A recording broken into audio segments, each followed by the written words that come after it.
কথা আমার খুব মনে পড়ছে, মরহুম কমরুদ্দিন সাহেবের কথা। এই মানুষটি, সে সময় আমি অসুস্থ ছিলাম, এবং এই মানুষটি যেভাবে তার সময়ের সব কিছু দিয়েছেন, সব কিছু দিয়ে আমাকে যেভাবে চিকিৎসার সাহায্য করেছিলেন, তার জন্য আমি তার এবং তার পরিবারকে কৃতজ্ঞতা জানাই। প্রিয় ভাই বোনেরা, আজকে আমাদের মহান বিজয় দিবস। এই বিজয় দিবসে প্রায় 55 বছর হয়ে গেল বাংলাদেশ স্বাধীন হয়েছে। 1971 সালে লক্ষ মানুষের আত্মত্যাগের বিনিময়ে, লক্ষ মা বোনের সম্মানের বিনিময়ে, বহু মানুষের পঙ্গুত্বের বিনিময়ে আমরা আমাদের এই প্রিয় মাতৃভূমি বাংলাদেশের স্বাধীনতা অর্জন করেছিলাম।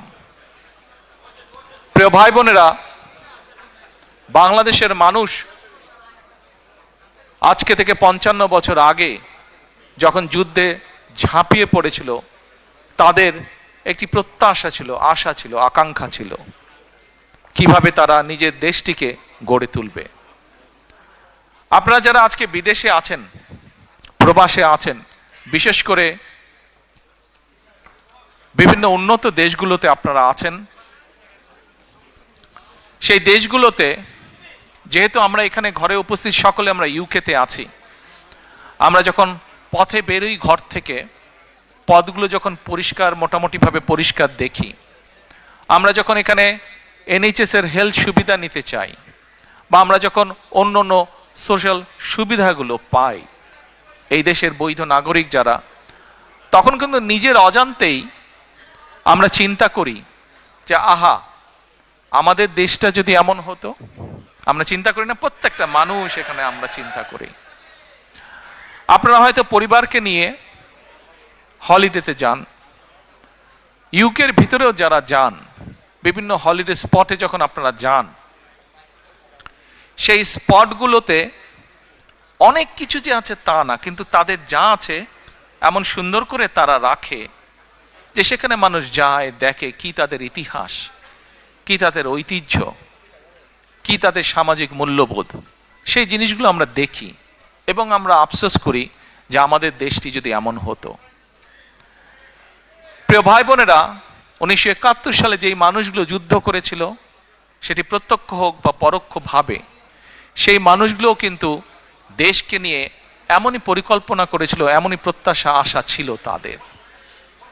আমরা দেখেছি বিভিন্ন সময় যখনই দেশটিকে গড়ার জন্য, দেশটিকে মানুষের প্রত্যাশিত যে আশা আকাঙ্ক্ষা সেভাবে যারাই নিতে চেয়েছিল, আমরা দেখেছি বিভিন্নভাবে, বিভিন্ন ষড়যন্ত্রের মাধ্যমে সেই গতিকে রোধ করে দেওয়া হয়েছে। আমরা দেখেছি এখানে যারা আছে, প্লিজ তোমরা বসে পারো না, এই সাইডে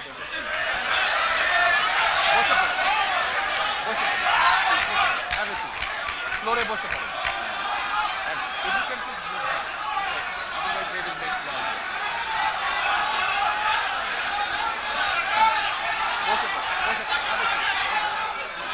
তোমরা সব ইয়াং ছেলে মেয়ে বসে পড়ো। হ্যাঁ, ওইখানে ফ্লোরে অনেক জায়গা আছে, বসে পড়ো।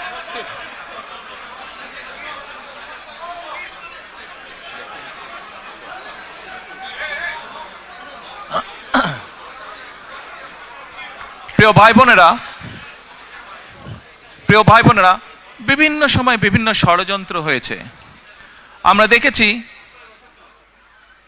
স্বাধীনতা যুদ্ধের পরে যখন নতুন দেশটি আমরা পেলাম, তখন মানুষ আশায় বুক বেঁধেছিল যে এই দেশে গণতন্ত্রের চর্চা হবে, গণতন্ত্রের ওখানে বসো, তুমি ওখানে বসো, গণতন্ত্রের চর্চা হবে এবং গণতন্ত্রের চর্চার মাধ্যমে ধীরে ধীরে দেশ এবং জাতি এগিয়ে যাবে। হঠাৎ করে আমরা দেখেছি বাকশাল চলে আসলো। আমি এত ডিটেল স্টোরিতে যাব না, কম বেশি আপনাদের ধারণা আছে। গণতন্ত্রের, মানুষের অধিকার, ভোটের অধিকার, সবকিছুকে টুটি চেপে ধরা হলো। পরবর্তীতে শহীদ রাষ্ট্রপতি জিয়াউর রহমান যখন দেশ পরিচালনার দায়িত্ব পেলেন জনগণের পক্ষ থেকে, আমরা দেখেছি আবার বহুদলীয় গণতন্ত্র চালু হলো দেশে ধীরে ধীরে। মানুষ কথা বলার অধিকার ফিরে পেল। সংবাদপত্রগুলো ধীরে ধীরে প্রকাশিত হতে লাগলো। সংবাদপত্রগুলো আস্তে আস্তে গঠনমূলক সমালোচনা শুরু করলো সরকারের।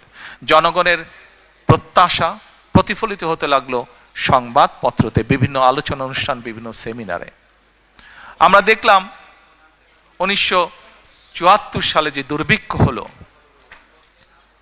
শহীদ রাষ্ট্রপতি জিয়াউর রহমানের সময় দেখলাম দুর্ভিক্ষ অবস্থা থেকে কাটিয়ে দেশ একটা উৎপাদনমুখী রাজনীতি শুরু করলো।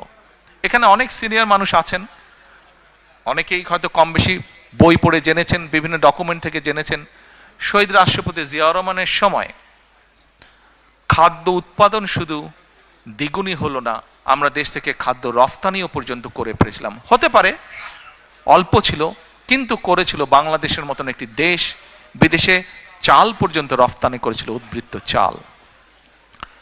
প্রিয় ভাই বোনেরা, আমরা দেখেছি কিভাবে ধীরে ধীরে সেই সময় গড়ে উঠেছিল মিল, কলকারখানা, যেখানে উৎপাদিত হতে লাগলো বিভিন্ন দ্রব্য, যেখানে আস্তে আস্তে মানুষের কর্মসংস্থান ব্যবস্থা হতে লাগলো। তার ফলে ধীরে ধীরে মানুষের অর্থনৈতিক যে মেরুদণ্ড, সেই অর্থনৈতিক মেরুদণ্ড মজবুত হওয়া ধরল। কিন্তু আমরা কি দেখলাম 1981 সালে? ষড়যন্ত্র বাংলাদেশের বিরুদ্ধে থেমে ছিল না। শহীদ রাষ্ট্রপতি জিয়াউর রহমানকে হত্যা করা হলো। হত্যা করার মাধ্যমে দেশের গণতন্ত্রের গতি, গণতন্ত্রের চর্চা, দেশে মানুষের অর্থনৈতিক ভাগ্য উন্নয়নের যে চাকা, সেটিকে স্তব্ধ করে দেওয়া হলো, বন্ধ করে দেওয়া হলো। তারপরে যুগ আপনারা দেখেছেন, সামরিক শাসনের পরে স্বৈরাচারী এক সরকার ছিল দেশে। গণতন্ত্রের নামে প্রহসন আমরা দেখেছি। 1991 সালে আবারও জনতার আন্দোলনের মুখে সেই স্বৈরাচারের পতন হলো। পরবর্তীতে নির্বাচনের মাধ্যমে বাংলাদেশ জাতীয়তাবাদী দল সাধারণ মানুষের সমর্থনে সরকার গঠন করলো। আমরা দেখেছি দেশনেত্রী খালেদা জিয়ার সরকার বাংলাদেশের মানুষের দ্বারা নির্বাচিত হবার পরে কিভাবে আবার ধীরে ধীরে ধীরে দেশকে গড়ে তুলতে সক্ষম হলো। আমরা দেখেছি সেই সময় কিভাবে দেশে আবারও শিল্প কারখানা স্থাপিত হলো। 1996 সেই ষড়যন্ত্রমূলক নির্বাচনের মাধ্যমে এই যে পলাতক স্বৈরাচার, যারা গত 1 বছর আগে দেশ থেকে পালিয়ে গিয়েছে জনগণের আন্দোলনের মুখে, এরা যখন 96 সালে আসলো, তখন সংসদে একদিন তাদেরই তৎকালীন যে শিল্পমন্ত্রী ছিল, তার নিজের বক্তব্য ছিল যে 91 থেকে 96 সাল পর্যন্ত দেশনেত্রী খালেদা জিয়া যখন দেশ পরিচালনার দায়িত্বে ছিলেন, তখন দেশে 84,000 শিল্প কলকারখানা প্রতিষ্ঠিত হয়েছিল। প্রিয় ভাই বোনেরা, 84,000 কলকারখানা প্রতিষ্ঠিত হয়েছিল। এই সংখ্যাটা দিয়ে বোঝা যায় যে দেশে সেই সময় উন্নয়নের গতিধারা চালু হয়েছিল। ঠিক একইভাবে যেমন শহীদ রাষ্ট্রপতি জিয়াউর রহমানের সময় দুটি সেক্টর, যেটা নিয়ে প্রত্যেকটি সরকার 75-এর পরে প্রত্যেকটি সরকার বিভিন্ন সময় গৌরব বোধ করেছে। এক, বাংলাদেশের গার্মেন্ট শিল্প, দুই, প্রবাসীদের পাঠানো রেমিটেন্স। এটিও কিন্তু বিএনপি সরকারের করে যাওয়া, জিয়াউর রহমানের করে যাওয়া। প্রিয় ভাই বোনেরা, দেশনেত্রী খালেদা জিয়ার সময় আমরা কি দেখলাম? যেমন দেখলাম 84,000 শিল্প কারখানা স্থাপিত হলো। দেশের গ্রামগঞ্জের রাস্তাঘাটগুলো আস্তে আস্তে পাকা হওয়া ধরলো। স্কুল কলেজগুলোতে আস্তে আস্তে লেখাপড়া শুরু হলো। গ্রামের শিশুদের জন্য, ভবিষ্যৎ প্রজন্মদের জন্য আস্তে আস্তে স্কুল কলেজ স্থাপিত হওয়া ধরলো, নতুন নতুন স্কুল কলেজ। একইভাবে আমরা দেখলাম একটি বিশাল সংস্কার। বাংলাদেশের জনসংখ্যার মোটামুটি সকল সময়, সেই সময় 91 সালে খুব সম্ভব জনসংখ্যা ছিল অ্যাবাউট 15-16 কোটির মতন বোধহয়, না 12-13 কোটির মতন ছিল। তখনও জনসংখ্যার অর্ধেক ছিল নারী। এই অর্ধেক জনসংখ্যাকে যদি আমরা আমাদের পুরো অর্থনৈতিক ব্যবস্থা, আমাদের শিক্ষা ব্যবস্থার মধ্যে না আনি, কোনোভাবেই দেশকে গড়ে তোলা সম্ভব না। এবং আমরা তাই দেখলাম দেশনেত্রী বেগম খালেদা জিয়া মেয়েদের স্কুল কলেজে শিক্ষা ব্যবস্থা, বিনা বেতনে শিক্ষা ব্যবস্থা চালু করলেন। প্রিয় ভাই বোনেরা, কিছুদিন আগে বিএনপির একটি অনুষ্ঠানে আমি একটি ঘটনা বলছিলাম, হয়তো আপনারা ইউটিউবে বা অনলাইনে দেখেছেন, শুনেছেন আমার সেই ঘটনাটি। তারপরেও আজকে আপনাদের সামনে আবারও আমি ঘটনাটি তুলে ধরতে চাই। কি সেই ঘটনাটি? এবছর জানুয়ারি মাসে দেশনেত্রী খালেদা জিয়া যুক্তরাজ্যে এসেছিলেন চিকিৎসার জন্য। সেই সময় উনি যেই হসপিটালতে ছিলেন, লন্ডন ক্লিনিক হসপিটালটিতে ছিলেন, একদিন আমরা সন্ধ্যার সময় সবাই ওনার কেবিনে আছি, স্বাভাবিকভাবে কিছুক্ষণ পরপর তো নার্স আসে। তো সেই সময় একজন নার্স আসলো। নার্সটা এসে আমরা যারা ছিলাম মোটামুটি আমাদের সবাইকে বলছে, আম্মার দিকে তাকিয়ে বলছে, আমি কিন্তু তোমাকে জানি, তুমি কে। তো ওখানে তো বেগম খালেদা জিয়া ভর্তি আছেন, উনি বাংলাদেশের এক্স প্রাইম মিনিস্টার, এগুলো তো আছে। তো আমরা ভাবছি যে এটা তো সবাই জানে, এখানে যারা ডিউটিতে আছে সবাই তো জানবেই এটা। তখন নার্সটি নিজেই বলছেন, না, তোমার যেগুলো অফিসিয়াল প্রোটোকল আছে বা ছিল সেটা তো আমি জানি, কিন্তু আরেকটা ভাবে তোমাকে আমি চিনি এবং অনেক আগে থেকে তোমাকে আমি জানি। আমি যখন ছোট ছিলাম সেই সময় থেকে তোমাকে আমি চিনি, জানি। তো আমরা একটু অবাক হয়ে জিজ্ঞেস করলাম, কিভাবে তুমি ওনাকে চেনো?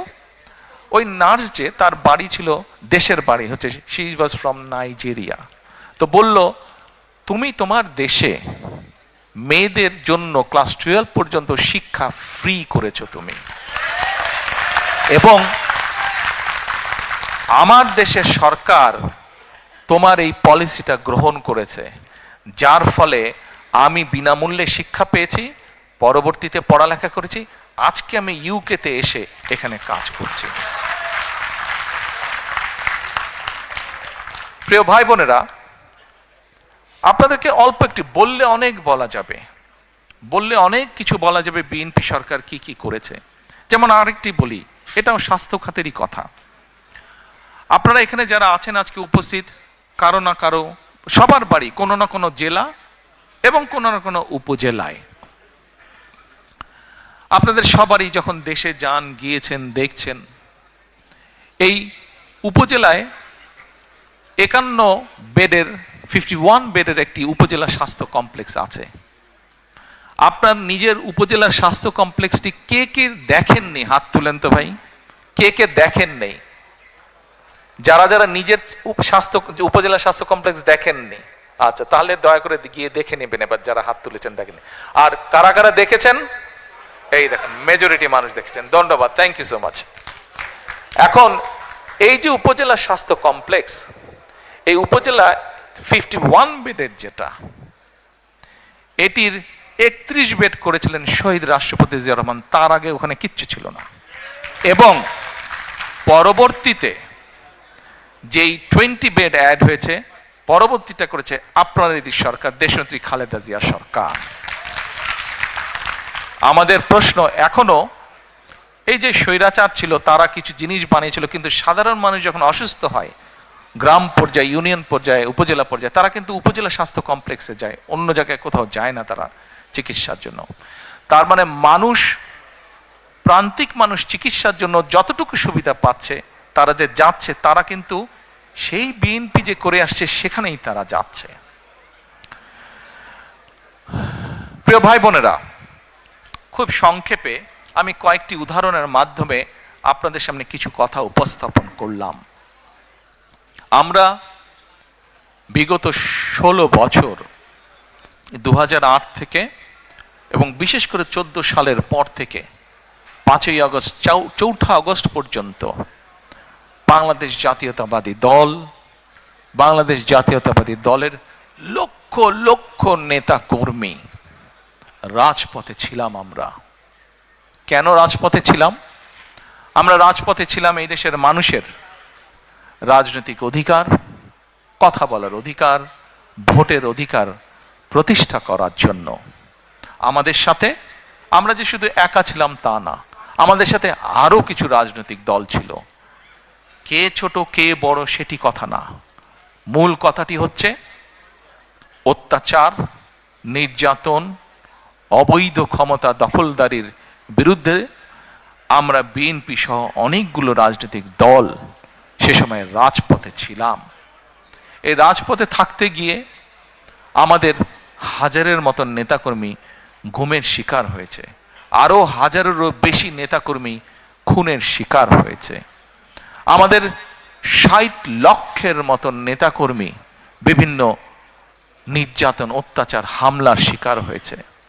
আপনাদের মধ্যে হয়তো এখানে বহু মানুষ আছেন যারা নির্যাতনে অত্যাচারিত হয়ে দেশ থেকে এখানে চলে আসতে বাধ্য হয়েছিলেন। শুধু ইউকে না, ইউরোপের বহু দেশে আছে, মধ্যপ্রাচ্যের বহু দেশে আছে, মালয়েশিয়ায় বহু দেশ আছে, আমেরিকায় বহু দেশে বহু আমাদের নেতাকর্মী আছে যারা হয়তো বাধ্য হয়ে চলে গিয়েছিল দেশ ছেড়ে। প্রিয় ভাই বোনেরা, যুগেরও বেশি সময় ধরে বাংলাদেশ জাতীয়তাবাদী দল আন্দোলন করেছে। আমরা ৫ই আগস্ট যেই স্বৈরাচারকে বাংলাদেশ থেকে বিদায় করেছি, ঝেঁটিয়ে বের করে দেওয়া হয়েছে দেশ থেকে, জনগণের ভয় যে পালিয়ে গিয়েছে দেশ থেকে, এটির ক্রেডিট, এটির অর্জন কোনো রাজনৈতিক দলের নয়। এটির অর্জন সম্পূর্ণভাবে বাংলাদেশের সাধারণ মানুষের ক্রেডিট। এটি আপনারা যদি অগাস্টের সেই দিনগুলো, জুলাইয়ের শেষ দিনগুলো যদি আপনারা দেখেন, শুধু কি রাজনৈতিক দলের নেতৃবৃন্দ মাঠে ছিল, রাজনৈতিক কর্মীরা মাঠে ছিল দলের? নো। সেদিন আমরা দেখেছি একজন রিক্সা চালক মাঠে, আমরা দেখেছি সিএনজি চালক মাঠে, আমরা দেখেছি ক্ষুদে ব্যবসায়ী মাঠে, আমরা দেখেছি স্কুল শিক্ষক মাঠে, আমরা দেখেছি ডাক্তার নার্স মাঠে, আমরা দেখেছি বিভিন্ন কলেজ, বিশ্ববিদ্যালয়ের, প্রাইভেট ইউনিভার্সিটি, স্কুল শিক্ষক, ছাত্র ছাত্রীরা মাঠে, আমরা দেখছি গৃহিণীরা পর্যন্ত রাজপথে, আমরা দেখেছি শিশুরা পর্যন্ত রাজপথে। প্রত্যেকটি মানুষের স্যাক্রিফাইস, প্রত্যেকটি মানুষের অবদান, প্রত্যেকটি মানুষের সাহসিকতার ফলেই সেই আন্দোলন সেদিন সফল হয়েছিল। প্রিয় ভাই বোনেরা, আন্দোলন ইনশাআল্লাহ আলহামদুলিল্লাহ সফল হয়েছে, কিন্তু আন্দোলন সফল হবার সফলতা হচ্ছে একটি অধ্যায়। একটি অধ্যায়। বিজয় করা অনেক সময় বিজয় করা যায়, কিন্তু বিজয়ের সফলতা ধরে রাখা আরো কঠিন।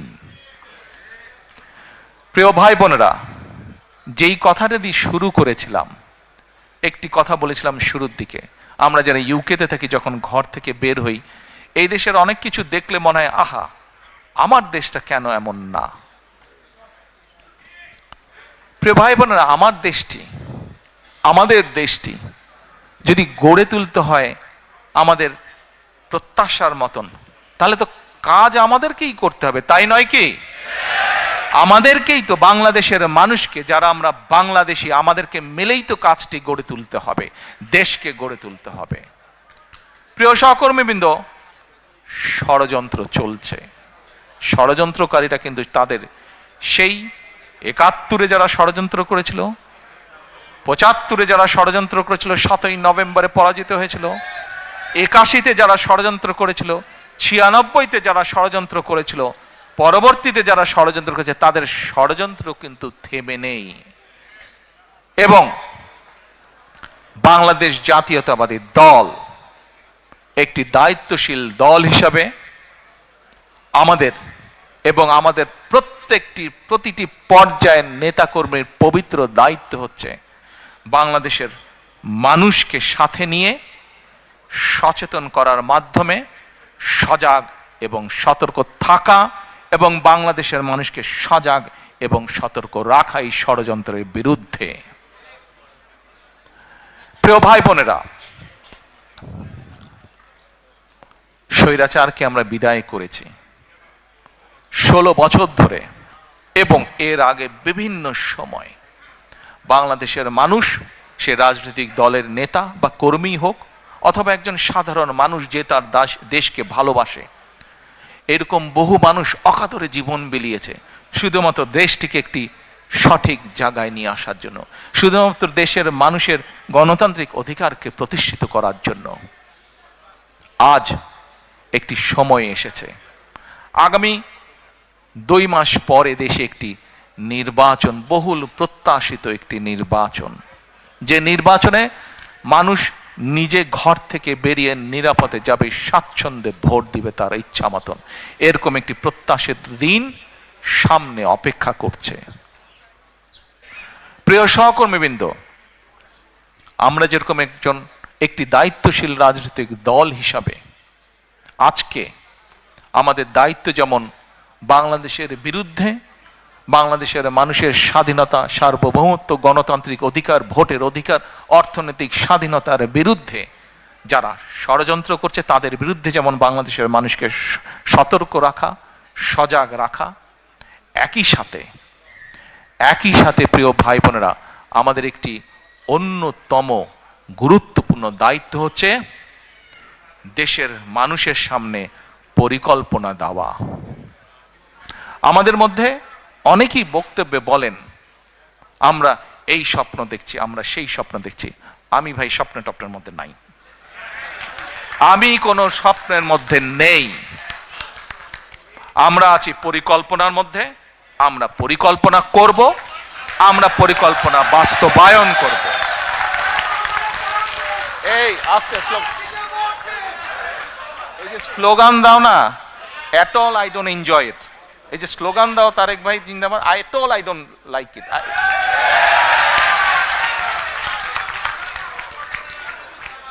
আচ্ছা, এখন আমরা কোনো স্বপ্নের মধ্যে থাকতে চাই না। স্বপ্ন দেখতে দেখতে দেশ থেকে প্রতি বছর $16 বিলিয়ন পাচার হয়ে গিয়েছে।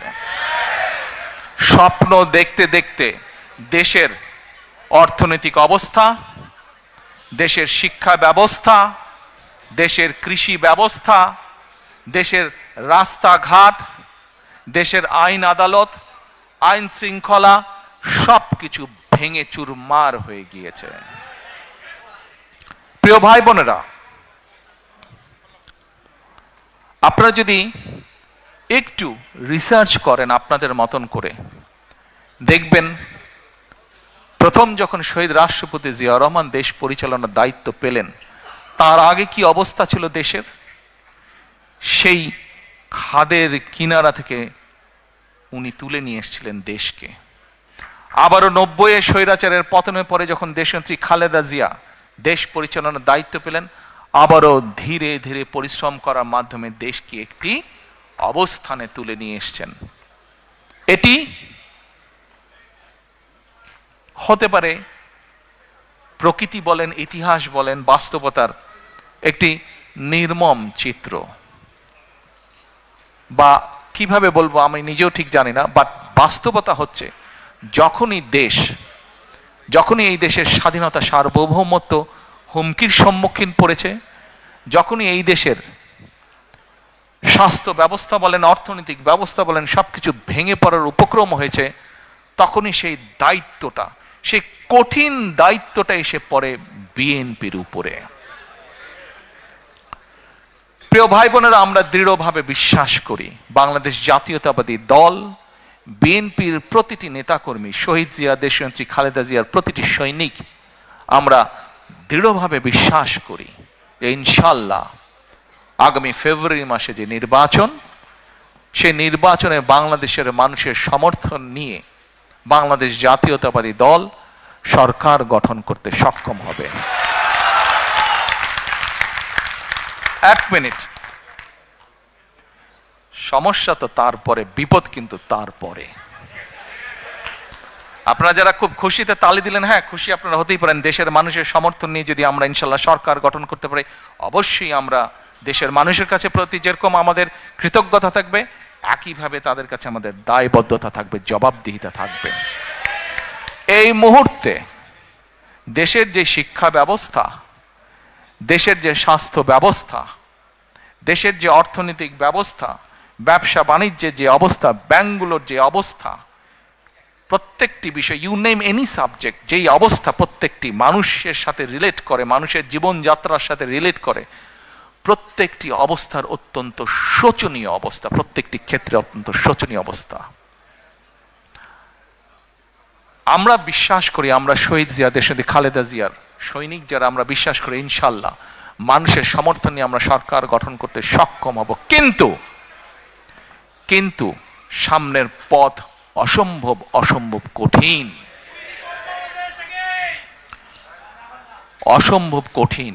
এবং এই কঠিন পথ যদি পাড়ি দিতে হয়, অনেকে অনেক বড় বড় সুন্দর সুন্দর ভালো ভালো কথা বলতে পারবে, কিন্তু আমাদেরকে পরিকল্পনা গ্রহণ করতে হবে যদি এই কঠিন পথ আমরা অতিক্রম করতে চাই। আমাদের কি পরিকল্পনা গ্রহণ করতে হবে? এরকম কয়েকটি পরিকল্পনার কথা আপনাদের সামনে আমি আজকে তুলে ধরতে চাই। সময় পাবো? Thank you. না সারা রাত না ভাই, আমারও সকালে কাম আছে, আপনাদেরও কাম আছে। এখন কয়েকটি আপনাদের সামনে আমি তুলে ধরবো।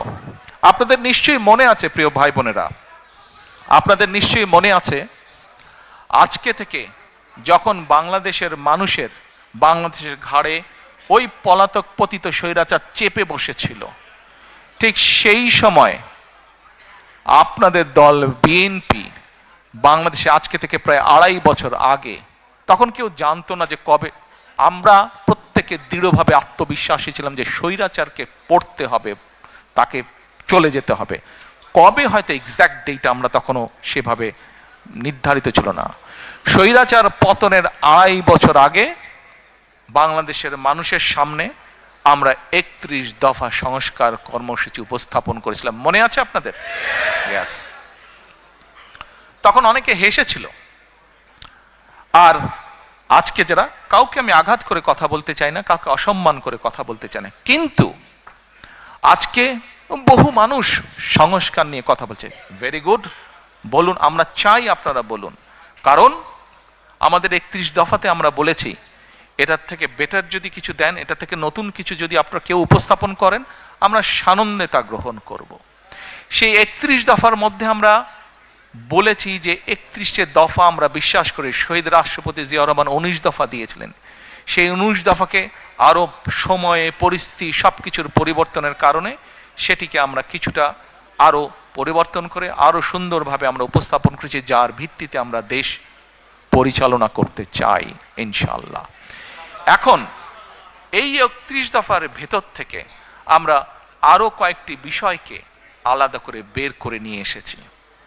এই 31 দফার ভেতরে সাংবিধানিক বিষয় আছে, এই 31 দফার ভেতরে আইনগত বিষয় আছে, এই 31 দফার ভেতরে আপনার, আমার, আমাদের সকলের বেঁচে থাকার মৌলিক অধিকারের নিশ্চয়তা কিভাবে প্রদান করা যায় তার কিছু ডাইরেকশন বা পরিকল্পনা আছে।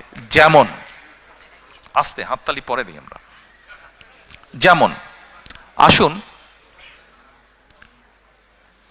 31 দফার মধ্যে বাই নাও আপনারা শুনেছেন, দেখেছেন, আমরা একটি কার্ড ইন্ট্রোডিউস করতে চাই, যেটার নাম আমরা দিয়েছি ফ্যামিলি কার্ড। বাই নাও আপনারা শুনেছেন।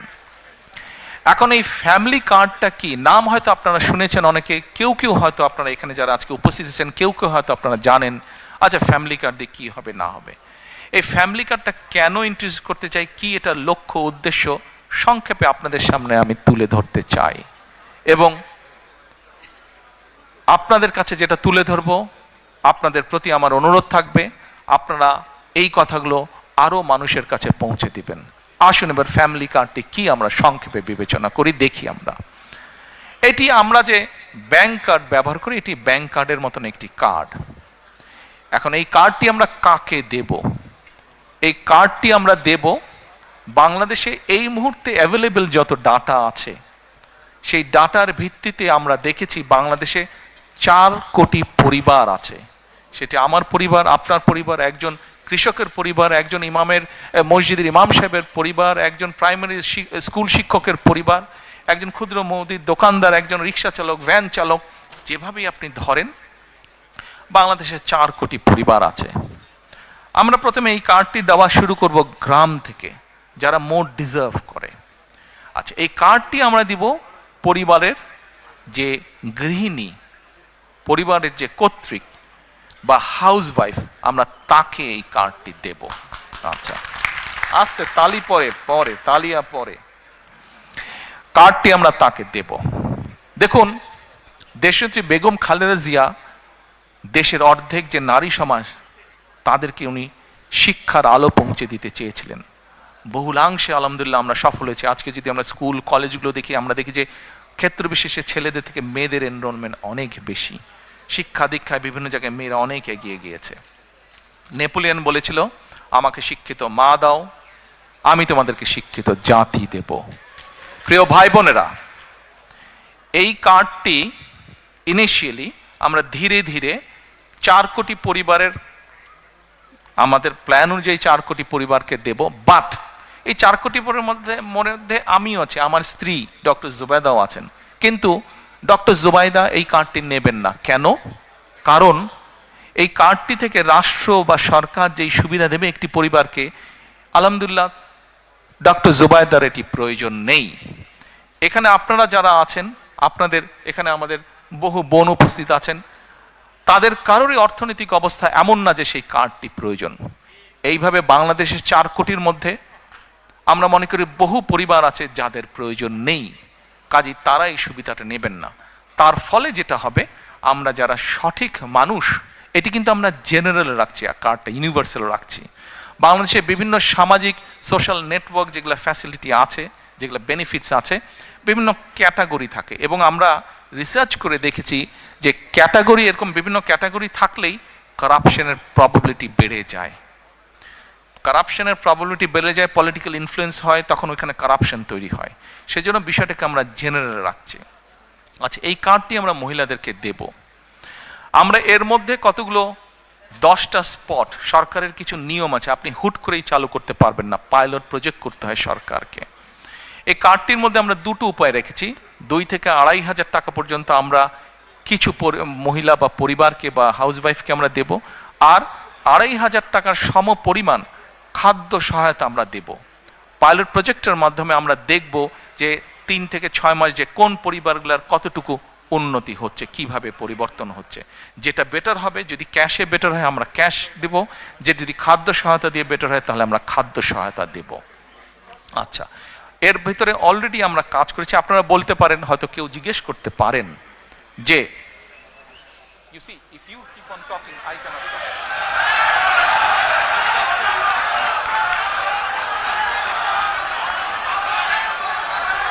বসে আপনারা বসে না, তোমরা উঠে বসো বসে আস্তে আস্তে আস্তে আস্তে আস্তে আস্তে আস্তে আস্তে। আচ্ছা, এখন আপনাদেরকে যে পরিকল্পনা, 1 মিনিট ভাইরা, 1 মিনিট ভাইরা, ভাই please have a seat, you are a tall man, everyone can see you, sit. আপনাদেরকে যে একটি ফ্যামিলি কার্ডের পরিকল্পনা বলুন বা গল্পই বলুন, যা বলছি ভালো লাগছে শুনতে? কন্টিনিউ করব? ওকে, ঠিক আছে। তা এখন এই কার্ডের আপনারা হয়তো কেউ জিজ্ঞেস করতে পারেন যে ভাই দলের লোকজন দিয়ে করলেন, তাদের রিসার্চ আর কতটুকু কারেক্ট হবে? এখানেই ভুল। শুধুমাত্র দলের লোক দিয়ে আমরা রিসার্চ করিনি। এই সবের কাজে, এই ধরনের কাজে যারা এক্সপার্ট আছেন, এক্সপার্টিজ আছেন, যারা প্রফেশনালস আছে, এরকম একটা টিম দিয়ে আমরা এই কাজটি তৈরি করেছি। এবং এরই ভিতরে আমাদের কাছে যতটুকু, would you like to come here and speak? এবং এটার বাজেট কোথা থেকে কিভাবে আসবে সেটিও আমরা বাজেটের যে সকল কাগজপত্র পাবলিক ডকুমেন্ট হিসেবে উপস্থিত আছে, সেখান থেকে আমরা সব কিছু বের করেছি কিভাবে আমরা এগুলা চালু করব। কাজে ওই প্রাইমারি কাজগুলো আমরা শেষ করেছি। এখন এটা লক্ষ্য বা উদ্দেশ্য কি, কেন আমরা করছি, আসেন। আপনি চিন্তা করে দেখুন, একজন কৃষক বা একজন মসজিদের ইমাম সাহেব বা মুয়াজ্জিম সাহেব, তার পরিবারের হাতে যখন আপনি এই কার্ডটি দিবেন, প্রথম 6 মাস কিছু হবে না, প্রথম 2 বছরও কিছু হবে না, 3 বছরও কিছু হবে না, বাট 5 বছরের মাথায় গিয়ে কি কি পরিবর্তন হবে সেটা একটা চিত্র আপনাদের সামনে আমি তুলে ধরি, একটা পিকচার তুলে ধরি। সেই পিকচারটি কি? সেই পিকচারটি হচ্ছে, রিসার্চ বলে, এখানে ভাইদের সংখ্যা বেশি, দয়া করে কেউ মাইন্ড করবেন না আমার উপরে, যে কথাটি আমি এখন বলতে চাচ্ছি দয়া করে কেউ মাইন্ড করবেন না আমার উপরে, বাট এটা আমার কথা না, এটা রিসার্চের কথা। রিসার্চ কি বলে, যখন পরিবারের স্ত্রীর হাতে আপনি একটা অর্থনৈতিক সহযোগিতা দিবেন, স্ত্রী তখন কি করে, এই সুবিধাটা সে তার সন্তানদের লেখাপড়া এবং স্বাস্থ্যের পিছনে প্রথমে সে খরচ করে। রিসার্চ বলে, এই টাকাটা বা সহযোগিতাটা যদি বাবার হাতে যায়, বাবা ওই পাড়ার চায়ের দোকানে গিয়ে গল্প গুজব করে বন্ধু বান্ধবের টাকাটা উড়িয়ে দেয়। এটা আমার কথা না, এটা রিসার্চ কথা, ভাইরা আমার উপরে কিছু মাইন্ড করেন না আপনারা। আচ্ছা, তা এখন আমরা সেই জন্য মায়েদের হাতে এটা দিতে চাই। মা এই অর্থটা দিয়ে তার সন্তানদের স্বাস্থ্য যেরকম খেয়াল রাখতে পারবে, একই সাথে সে তার লেখাপড়া, বাচ্চাদের লেখাপড়ার দিকে মনোযোগ দিবে। তারপরে তার হাতে যখন খরচ বেঁচে যায়, এই খরচটা তখন কি করে, সে ছোট ছোট ইনভেস্ট করে, যেখান থেকে তার পরিবারের এক্সট্রা ইনকাম আসবে, যার ফলে হবে কি, ওই টাকাটা, ওই অর্থটা, সেটা 500 টাকা হোক, 1000 টাকা হোক, ওটা ওই লোকাল ইকোনমিতে তখন টাকাটা আস্তে আস্তে ইকোনমিতে ঘুরতে থাকে এবং লোকাল ইকোনমি আস্তে আস্তে আস্তে আস্তে স্ট্রেংথ এন্ড স্ট্রং হতে থাকে।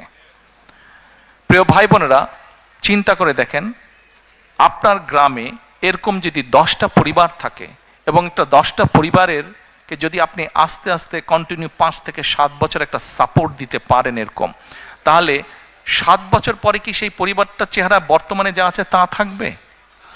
নিশ্চয় একটু তো বেটার হবে না? তাহলে একটা গ্রামে যদি 10টা পরিবার থাকে, সেই 10টা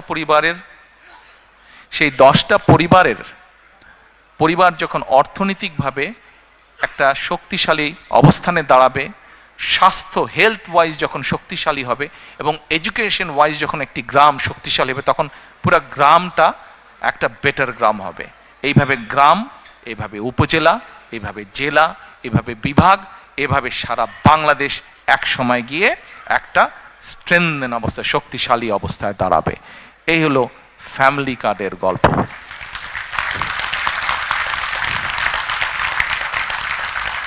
এই ফ্যামিলি কার্ড কিন্তু স্বপ্ন না, এটা হচ্ছে পরিকল্পনা, এবং ইনশাল্লাহ এই পরিকল্পনা আমরা বাস্তবায়ন করব। আমরা যদি 4 কোটি পরিবারের অন্তত 30 to 40% কাছেও রিচ করতে পারি, তাহলেও ইনশাল্লাহ বাংলাদেশের চেহারার একটা বিরাট পরিবর্তন হবে। আমাদের লক্ষ্য কাউকে মিলিয়নিয়ার বানানো না, কিন্তু আমাদের লক্ষ্য বাংলাদেশের 4 কোটি পরিবারের প্রত্যেকটি পরিবার যেন সুন্দরভাবে, ডিসেন্ট ভাবে বেঁচে থাকতে পারে, দাঁড়াতে পারে। এটি হচ্ছে আমাদের লক্ষ্য। এবার আসুন আরেকটি পরিকল্পনার কথা আপনাদেরকে বলি। কৃষক কার্ড, বাই নাও এর মধ্যে অনেকেই শুনেছেন, অনলাইনে বিভিন্নভাবে, ফেসবুকে বিভিন্নভাবে দেখেছেন। কৃষক কার্ড, আমাদের কাছে যে অ্যাভেলেবল ডাটা আছে, সেই ডাটার মাধ্যমে আমরা দেখেছি বাংলাদেশে 1.5 কোটি সরাসরি কৃষক আছে। এখানে আপনারা অনেকেই আছেন, শুধু সিলেট নয়, সিলেট সহ বিভিন্ন ডিস্ট্রিক্টের, বেশ সিলেটের বাইরেও, অধিকাংশ অবশ্যই সিলেট, বাট সিলেটের বাইরেও কিছু মানুষ আছেন। সিলেট হোক, সিলেটের বাইরেই হোক, ভাই আমিও হাফ সিলেটি, কাজে বলে লাভ নাই।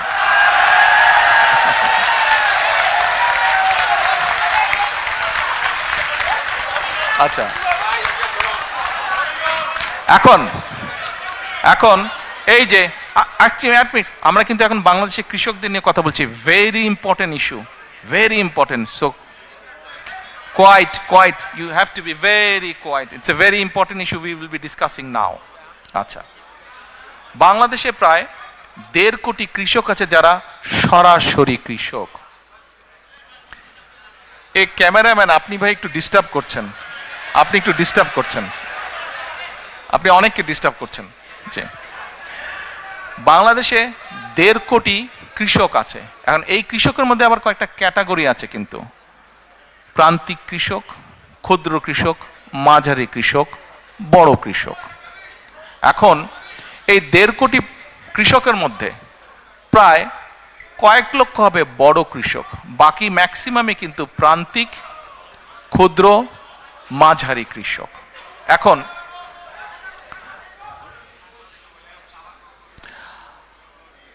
আপনাদের মধ্যেও অনেকেই কৃষক আছেন কিন্তু সরাসরি কৃষক না, হয়তো আপনার জমি আছে, আপনি কারো কাছে বর্গা দিয়ে দিয়েছেন, তাই না? মানে কাউকে দিয়ে দিয়েছেন, লিজ দিয়েছেন জমিটা, যে তুমি চাষবাস করো, ঠিক আছে, এন্ড অফ দ্য ইয়ার তুমি আমাকে এরকম একটা অ্যামাউন্ট দিও। অনেকেই আছেন এখানে। কিন্তু আমরা যেটা করতে চাইছি, এই কৃষক কার্ডটা হবে ব্যাংক কার্ডের মতনই, ওটাতে একটা চিপ থাকবে, এবং আমরা বাংলাদেশের যত কৃষি জমি যা আছে সবগুলোকে একটা সার্ভারের ভিতরে আমরা নিয়ে আসব। কোন কৃষক কোথায়, তার নাম কি, সে কতটুকু জমি ওন করছে, নাকি সেটার সে লিজ নিয়েছে, লিজ নেক অথবা ওন করুক, সেটাতে সে কি কি চাষ করছে। কোনো জায়গায় বছরে 2টো ক্রপ হয়, কোনো জায়গায় বছরে 3টে ক্রপ হয়, কোনো জায়গায় 1টা ক্রপ হয়। কাজেই তার কোন কি ক্রপ হচ্ছে সেই হিসাবও আমরা পুরা রেডি করব। আচ্ছা, এখন রেডি করে যেটা আমাদের টার্গেট বা এইম, আমাদের যার একটা হচ্ছে ফসল, যার 2টো হচ্ছে, তাকে আমরা যে কোনো একটা ফসলের ফুল সাপোর্টটা দেওয়ার চেষ্টা করব। তাকে আমরা তার যেটা রিকোয়ার্ড সিড, ফার্টিলাইজার, পেস্টিসাইড, এই পুরা সাপোর্টটা তাকে আমরা দেব 5 to 7 years টাইম। এবং আমাদের রিসার্চ আমাদেরকে বলছে যে 5 to 7 years ধরে যদি আমরা এই সাপোর্টটা মোটামুটিভাবে কন্টিনিউ করতে পারি, তাহলে কৃষকদের যে অর্থনৈতিক মেরুদণ্ড, ইকোনমিক স্ট্রেংথ, এটা স্ট্রং হবে। আজকের যে ক্ষুদ্র কৃষক, হয়তো সে মাঝারি কৃষক হবে, যে প্রান্তিক কৃষক সে ক্ষুদ্র কৃষক হবে। যদি নাও হয়, অন্তত তার অবস্থার পরিবর্তন হবে, তার প্রোডাকশন বাড়বে।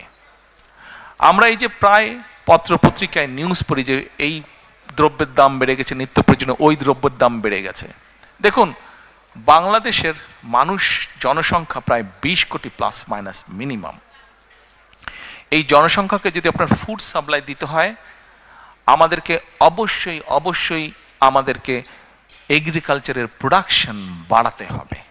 আমরা এগ্রিকালচার প্রোডাকশন যদি না বাড়াই, কোনোভাবেই কিচ্ছু করা যাবে না। আচ্ছা, এর মধ্যে আমাদের আরেকটি প্রোগ্রাম আছে এই কৃষক কার্ডের ভিতরে। 10টা ফ্যাসিলিটি আমরা দেব। যেমন অনেক সময় বিভিন্ন জায়গায় বন্যা হচ্ছে, বিভিন্ন জায়গায় দুর্যোগ, বৃষ্টি, ঝড় হচ্ছে। আমরা এর ভিতরে এক ভদ্রলোকের সাথে কথা বলছি, বাংলাদেশি ভদ্রলোক, উনি এই ক্লাইমেট নিয়ে কাজ করে, উনি অস্ট্রেলিয়াতে থাকেন। এখন তোমার উপজেলা কোনটা? বালাগঞ্জ। বা তোমার ইউনিয়ন? পূর্ব গৌরীপুর। বালাগঞ্জের পূর্ব গৌরীপুর। এখন ওখানে ধরেন একজন কৃষক ডিসাইড করলো যে সে কালকে সার দিবে, ফার্টিলাইজার দিবে, কিন্তু কালকে বৃষ্টি যদি হয় তাহলে ফার্টিলাইজার সব ওয়াশ আউট হয়ে যাবে, তাতে তার ফাইন্যান্সিয়ালি লস হবে। আমরা যে জিনিসটা প্ল্যান করছি, যেহেতু আমরা পুরো সার্ভার ভিতরে পুরা একদম ম্যাপিং করে, জোনিং করে আমরা নিয়ে আসব, এবং তাদেরকে আমরা স্মার্টফোনের মাধ্যমে সিস্টেম, আমরা অ্যাপ দিয়ে দিব আস্তে আস্তে। একবারে we can do that, gradually we will do that. আমরা করব, সে তখন ওই সিস্টেমে সে নক করবে। সিস্টেমে নক করলে তখন বালাগঞ্জের ওই পূর্ব গৌরীপুর, ওইখানে ওই কৃষক কিন্তু দেখতে পাবে যে কালকে বৃষ্টি হচ্ছে কি হচ্ছে না। He will know that. আমরা এই ডিটেল পর্যন্ত আমরা কাজ করেছি। বাংলাদেশের মানুষ তাদের সমর্থন দিলে, আমরা ইনশাল্লাহ সরকার গঠনে সক্ষম হলে, gradually we will build this system. তার লোন, বিভিন্ন এখন লোন নিতে গেলে বিভিন্ন রকম সমস্যা হয় কৃষকদের। তার কাছে যে কোনো কার্ডটা থাকবে, সে সেই ব্যাংকে যাবে, দেওয়ার সাথে সাথে ডিটেল তার সব কিছু চলে আসবে, কত যদি আগের লোন থাকে, কি আছে না আছে সব কিছু তার চলে আসবে। অর্থাৎ ক্রেডিট স্কোর, এই দেশে সবাই পরিচিত ক্রেডিট স্কোরের সাথে, তার পুরো ক্রেডিট স্কোর চলে আসবে। আমরা এই কাজগুলো করেছি। দিস ইজ হাউ আমরা আমাদের এগ্রিকালচারকে প্ল্যান করছি। আপনারা হয়তো বলতে পারেন আমাদের অনেক জায়গায় অনেক ফসল হয়, কিন্তু কৃষকরা টাইম মতন বাজারে নিতে পারে না, বেচতে পারে না, কোল্ড স্টোরেজ নাই। ইয়েস, আমরা ওটার উপরেও কাজ করেছি। ওটার উপরে আমরা কাজ করি, বিভিন্ন জায়গায় কোল্ড চেন কীভাবে এস্টাবলিশ করা যায়, সেটা বড়ই হোক অথবা পোর্টেবল কোল্ড স্টোরেজ বা কোল্ড চেন হোক, কীভাবে করা যায় সেটার উপর আমাদের ওয়ার্ক প্ল্যান করা আছে। এবার আসুন, এখানে একটু আগে শরফু বক্তৃতা দিয়ে গেছে। শরফু বক্তৃতা দিয়েছে আরাফাত রহমান কোকো, একটা অর্গানাইজেশন আছে স্পোর্টসের, সেটা ও বেচারা, ও সহ শেখ সহ কয়েকজন মিলে অনেক বছর ধরে ওরা করছে। From our family we are very grateful to you, যারা তোমরা এটা করেছো, থ্যাংক ইউ। তো এখন ওর কথাটা নিয়ে আসলাম একটু আগে, ও যেহেতু ছিল ওই বিষয়টা নিয়ে স্পোর্টস।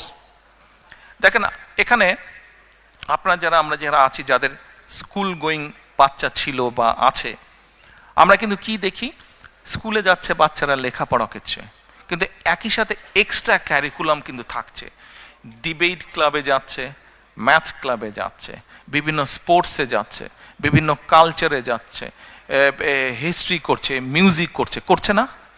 আচ্ছা, ল্যাঙ্গুয়েজও করছে। কিন্তু আমাদের অনেকের পরিচিত বাচ্চা যাদেরকে চিনি আমি, ল্যাঙ্গুয়েজ করছে, কেউ স্প্যানিশ শিখছে, কেউ ফ্রেঞ্চ শিখছে, কেউ জার্মান শিখছে, আছে। আমরা এডুকেশনের মধ্যে, আচ্ছা এডুকেশনে চলে আসলাম, এডুকেশনটা বলে তারপরে স্পোর্টসটা বলছি। আমরা এডুকেশনের মধ্যে এই জিনিসগুলো আনতে চাচ্ছি, এডুকেশনের মধ্যে আমরা এই জিনিসগুলো আনতে চাচ্ছি। আমরা প্রাইমারি এডুকেশনের উপরে জোর দিতে চাই সবচাইতে বেশি, প্রাইমারি এডুকেশনের উপরে। একবারে আমরা পারবো না। সারা বাংলাদেশে প্রাইমারি স্কুলে প্রায় 3.5 লক্ষ, 350,000-এর বেশি টিচার আছে, প্রাইমারি টিচার।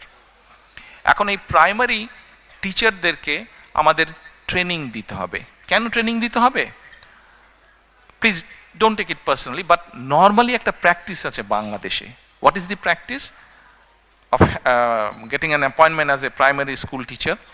যে যেই ছেলে বা মেয়েটা কোথাও চাকরি বাকরি কিছু পাচ্ছে না, আচ্ছা যাও যাও, আমি হেডমাস্টারকে বলে দিচ্ছি ওই প্রাইমারি স্কুলে তুমি টিচার হও। এরকম একটা প্র্যাকটিস আছে, আছে না? অনেক জায়গায় হয়, কিন্তু দেশে আছে। But we need to change this. এই ট্রেডিশনটা, এই কালচারটা we need to change. Because এই মাইকটা যদি ভালো না হতো, আমি যতই জোরে বলতাম আপনারা কিন্তু শুনতে পেতেন না। এই মাইকটা ভালো, এবং সেজন্য আমি আস্তে কথা বললে আপনারা শুনতে পাচ্ছেন। তার মানে আমাদের যে ফিউচার জেনারেশন, ছোট ছোট বাচ্চা যারা ফিউচারে, যারা ডাক্তার হবে, ইঞ্জিনিয়ার হবে, পলিটিশিয়ান হবে, এই দেশ রান করবে যারা, এই বাচ্চাগুলোকে তো আমাদের প্রপার এডুকেশন দিতে হবে। শুধু ABCD সরে ও সরে আলিফ বেতে সে পড়লে হবে না, তো প্রপার এডুকেশন দিতে হবে। এডুকেশন কি? এডুকেশনের সাথে তাদেরকে সোশ্যাল ভ্যালুস পর্যন্ত শেখাতে হবে। এখন এই 3.5 লক্ষ টিচারকে কি ঢাকায় বছর বছর এনে ট্রেনিং দেওয়া is very costly, very costly. কিন্তু 3.5 লক্ষ, হোয়াট উই আর প্ল্যানিং, আমরা 1 ট্যাব 1 টিচারে যেতে চাচ্ছি। এই টিচারদেরকে আমরা আস্তে আস্তে আস্তে ডিজিটালাইজ সিস্টেমে, ডিজিটাল সিস্টেমের আন্ডারে আনবো এদেরকে। এদেরকে আমরা not iPad is very expensive, but অনেক কোম্পানি আছে সেম সব কিছু সাপোর্ট, সব কিছু ফ্যাসিলিটি থাকবে, কিন্তু এরকম তাদেরকে আমরা ট্যাবলয়েড দিব, ডিজিটাল ট্যাবলয়েড তাদেরকে দিব। ওটার মধ্যে দিয়ে আমরা তাদেরকে ট্রেনিং দিব। তাদেরকে, যেই টিচারগুলো অলরেডি অ্যাপয়েন্ট হয়ে গেছে তাদেরকে তো আমরা বের করে দিতে পারবো না, তাদেরকে আমাদের ট্রেনিং দিয়ে তাদেরকে ইমপ্রুভ করতে হবে, বেটার করতে হবে, স্ট্যান্ডার্ডে আনতে হবে, যাতে ওই বাচ্চাগুলোকে তারা প্রপার এডুকেশন দিতে পারে। অ্যাট দ্য সেম টাইম এখন থেকে আমরা যেই টিচারগুলো, মানে আমরা যখন দায়িত্ব পাবো ইনশাল্লাহ, তারপর থেকে যেই টিচারদেরকে আমরা নিব, আমরা ভালো স্টুডেন্ট যারা, তাদেরকে we will try to appoint as the primary teacher. যারা ভালো স্টুডেন্ট সমাজের, ছেলে হোক মেয়ে হোক। সেই জন্যই আমরা প্রথমেই প্রাইমারি এডুকেশনে আমরা এমফেসাইজ সবচেয়ে বেশি দিতে চাই। বিকজ আজকে যদি আমি ভালো প্রোডাক্ট তৈরি করতে পারি, ফিউচারে আমি ইনশাল্লাহ ভালো রেজাল্ট পাবো। ভালো টিচার মানে আমি ভালো ফিউচার পাবো। আচ্ছা আসেন, এখন এই যে বাচ্চাগুলোকে ক্লাস 1 থেকে শুরু ক্লাস 12 পর্যন্ত আমরা কি কি করব। এদেরকে আমরা যারা স্কুলে পড়েছি বাংলাদেশে আমরা জানি যে কম বেশি 10টা সাবজেক্ট থাকে, 10টা সাবজেক্ট, প্রত্যেকটা 100 মার্ক হয়, প্লাস মাইনাস 1000-এর উপরে মার্কিং হয় পরীক্ষার সময়। আমাদের চিন্তা ভাবনা হচ্ছে যে আমরা সরকার থেকে আমরা ধরেন 5টা খেলা, যেই খেলাগুলো আমাদের ছেলে মেয়েরা খেলে, শুধু ছেলেদের জন্য না, অবশ্যই মেয়েদেরকে আমরা এটাতে ইনক্লুড করছি। ছেলে বা মেয়েরা সাধারণত যেগুলো খেলে ধরেন 6টা খেলা, যেগুলো কিছু থাকবে কমন, কিছু থাকবে পার্টিকুলারলি ছেলেদের জন্য, পার্টিকুলারলি মেয়েদের জন্য। আমরা এই খেলাগুলোকে কম্পালসারি করব অ্যাজ এ সাবজেক্ট। বাচ্চা নিজে চুজ করে নেবে, বাচ্চা নিজে চুজ করে নেবে সে কোনটা। কেউ যদি ফুটবল খেলতে চায় ও ফুটবল খেলবে, কেউ যদি ব্যাডমিন্টন খেলতে চায় ও ব্যাডমিন্টন খেলবে, ও কিন্তু ওকে খেলতেই হবে, একটা স্পোর্টস ওকে করতেই হবে, কম্পালসারি। আচ্ছা, এবার আসেন আরেকটা জিনিস, ওকে আর্ট কালচার আনতে হবে। শুধু পড়ালেখা অবশ্যই দরকার একটা জাতির জন্য, কিন্তু শুধু পড়ালেখা করলে হবে তো না। আর্ট কালচার যদি একটা জাতি না জানে তো তো কেমন করে হবে। আর্ট এবং কালচার জানতে হবে, হিস্ট্রি জানতে হবে, আবার হেরিটেজ জানতে হবে। আমার হিস্ট্রি না জানলে তো হবে না। কাজেই আমরা চাই আমাদের বাচ্চারা ছবি আঁকা শিখবে, গান শিখবে, কিভাবে মিউজিক ইনস্ট্রুমেন্ট বাজাতে হয় শিখবে। সরকার ব্যবস্থা করবে, এডুকেশন ডিপার্টমেন্ট থেকে ব্যবস্থা করবে কয়েক ধরনের মিউজিক ইকুইপমেন্ট, গান শেখার ব্যবস্থা করবে।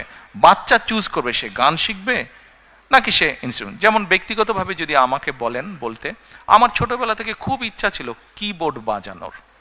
আমি গিটার প্র্যাকটিস কয়েকদিন শুরু করেছিলাম, কিছুদিন করেছিলাম, কমপ্লিট করতে পারিনি। হাওয়াইয়ান গিটার আমি বাজাতাম, আমার ইচ্ছা ছিল, হয়নি কোনো কারণে। কিবোর্ড বাজানোর শেখার ইচ্ছা ছিল আমার, আই কুড নট, হয়নি। আমার এরকম অনেক বাচ্চা আছে যারা চায়, কিন্তু ফ্যামিলি প্রবাবলি এফোর্ড করতে পারে না, ফ্যামিলি এফোর্ড করতে পারে না। তো ফ্যামিলি যখন এফোর্ড করতে পারে না, তাহলে কি এটা স্টেটের রেসপন্সিবিলিটি না যে সেই বাচ্চাটাকে তার যে কোয়ালিটিটা আছে সেটা সে যাতে প্রকাশ করতে পারে? এটা তো স্টেটের রেসপন্সিবিলিটি। আমরা এই ফ্যাসিলিটিগুলো তৈরি করতে চাই। খেলা গেল, আর্ট গেল, কালচার গেল। এবার আসেন, আমরা ক্লাস 6 থেকে প্রাইমারি শেষ হওয়ার পর থেকে ক্লাস 12 পর্যন্ত আমরা এদেরকে বিভিন্ন ভোকেশনাল এবং টেকনিক্যাল নো হাউ বিভিন্ন জিনিস শেখাবো। আমরা বিভিন্ন জিনিস শেখাবো। যেমন আমরা একটা এক্সাম্পল দেই, এই দেশে আপনারা অনেকেই যারা আসেন, যেমন এখানে কি জানি বলে, অনেকেই আছেন, যেমন আমাকে মহিদুর রহমান সাহেব বলেছেন যে উনি যখন প্রথম রেস্টুরেন্ট দেন উনি নিজেই সার্ভিং এর কাজ করতেন, মনে আছে? আপনি বলেছিলেন আমাকে, কয়েছেন আমাকে একদিন বলেছে যে ও নিজেও প্রথমে কাজ করতো। কিন্তু ধরেন একটা ছেলে এই যে রেস্টুরেন্টে কিভাবে খাবার দিতে হয়, কিভাবে শেফের কাজ করতে হয়, অথবা কিভাবে ডাইনিং সাজাতে হয়, এটা যদি আপনি একটা ছেলে বা একটা মেয়েকে যদি প্রপারলি ইনস্টিটিউশন মাধ্যমে শিক্ষা দিতে পারেন উইথ আদার কোয়ালিটিস ক্যারিকুলাম, কি ও স্পোর্টসে ভালো, ও মিউজিকে ভালো, এবং সাথে ইংলিশ ল্যাঙ্গুয়েজ জানে, সাথে সেকেন্ড আরেকটা ল্যাঙ্গুয়েজ জানে।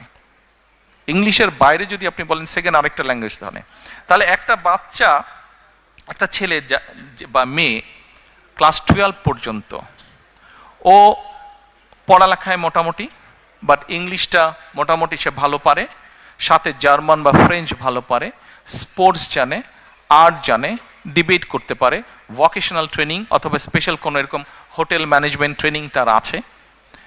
এখন বলেন তো এই বাচ্চাটাকে কে কোথায় আটকে রাখতে পারবে? ও যদি বিদেশে কোথাও জবের কোনো প্রবলেম হবে? এতগুলা কোয়ালিটি যার মধ্যে আছে, জবের কোনো প্রবলেম হবে না। হ্যাঁ, আপনি বসেন, আসছি। আমরা ওকে বাচ্চাদেরকে কি কি শেখাবো? আমাকে যদি এই মুহূর্তে বলেন, অনেকের মধ্যে হয়তো ইটালিতে গিয়েছেন, ইউরোপের আরো অনেকগুলো দেশ। বাংলাদেশের পপুলেশন যদি আমরা ডাইনামিকটা দেখি, তাহলে আমরা দেখব কি ইয়াং জেনারেশনের সংখ্যা বেশি, এল্ডারলি জেনারেশনের সংখ্যা কম। কিন্তু আমরা ইউরোপের অনেক দেশে আমরা যদি যাই, আমরা দেখব যে এল্ডারলি জনসংখ্যা বেশি, ইয়াং জেনারেশন কম।